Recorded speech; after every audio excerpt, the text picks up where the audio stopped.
A lot of people do not like images of women that are powerful up on walls. They'll deface them pretty quick. People love to put shit on their face. Horns, dicks, mustaches. But that's cool, I got more. I keep coming out and I keep pacing up because I think these things still need to be said. We still need to celebrate strong women in positions of power that aren't celebrated because they're not traditionally beautiful. And we still need to tell people to smash the patriarchy, and we still need to tell people to shame racists. And that's why I keep coming out and putting things out. And also, it's fun.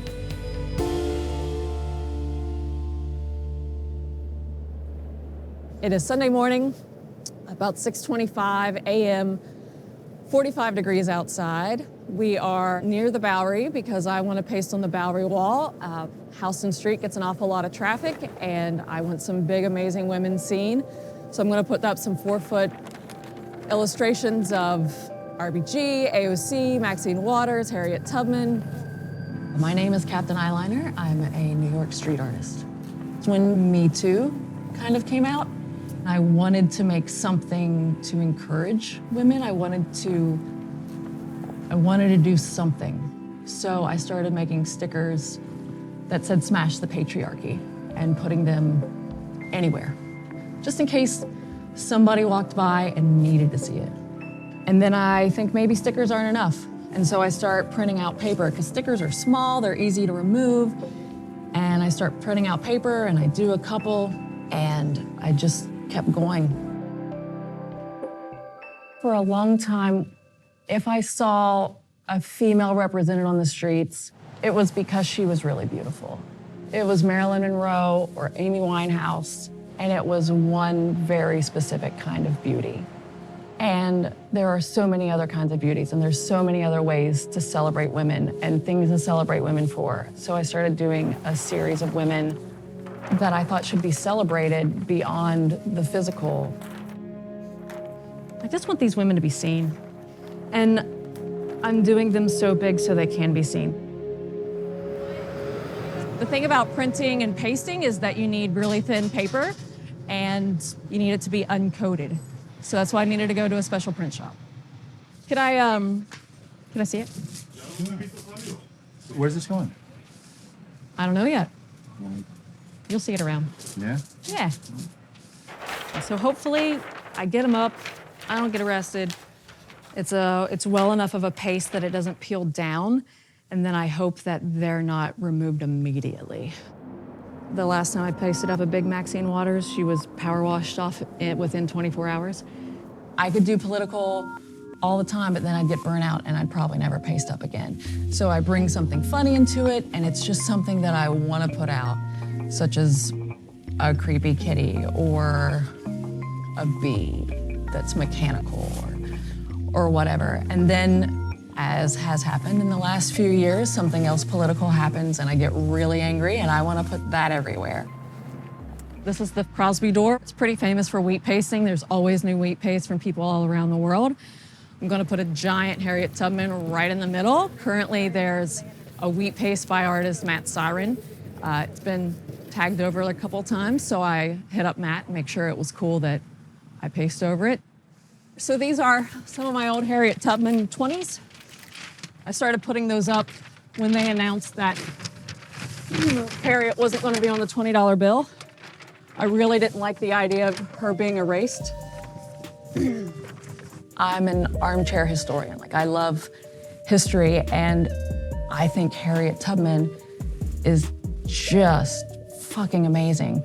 She was so selfless, and I couldn't stand the thought that Harriet Tubman wasn't going to be on the 20. So I made my own $20 bills, not for counterfeiting purposes, but to have her represented, hopefully keep her in the conversation. Most of what we see of her, she's an old lady, she looks pretty frail, but the Harriet Tubman that fought for the Union Army, the Harriet Tubman that led people north to their freedom, was a young woman. She was in her 30s and 40s. So that's why we see a young Harriet here. I have a lot more ladies in mind, and I'll blow them up at least this big. I'd love to figure out how to go 20 feet high. The bigger, the better. We have a lot of history to make up for. This is a good spot. I had some Tubmans here before, but they've been ripped down. It's been several months. So I'm gonna put a cat up. If I can find a big-ass cat. Haha, big-ass cat I found. I started figuring out that not everybody looks at political messages, or not everybody looks at what I think of as inspirational messages. Like, some people just see a critter, and that's what their eye is drawn to. So if I can get your attention to a creepy kitty, maybe the next time you see my work, you'll pay more attention to it, and then you'll see smash the patriarchy, or climate change will kill your baby. We are on Great Jones Street. We're at the door of Basquiat's old studio. We are going to put up a very glittery AOC.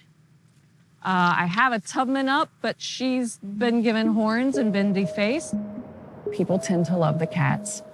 People tend to love the snarky messages, like a half-dead bird with a ribbon out of its mouth that says, "Don't be a dick."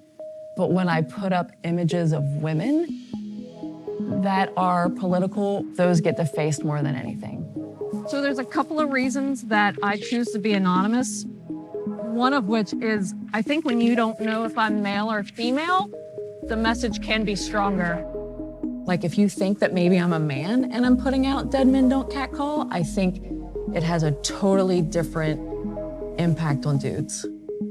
And probably women too. Also, trolls seem to be really upset when you celebrate women, and I think they're gonna be even more upset when they figure out I'm a female. So I try to stay anonymous because I think it affects the message, and also for safety reasons. Sometimes I risk my safety to put up this art because I think some of the things need to be said. I think it needs to be said to publicly shame racists, and I think women need to be celebrated, and I think I'm in a position where I can put it up, and because I am female, and because I don't have dark skin, I am safer than other people that could put it up. So I can spread the message with less personal risk than other people. And hopefully my art keeps growing. I don't want to make the same thing forever, and I don't think people want to see that. I started wanting to put things that maybe women wanted or needed or could use, and I don't want that to get old or stale. I don't want to be useless.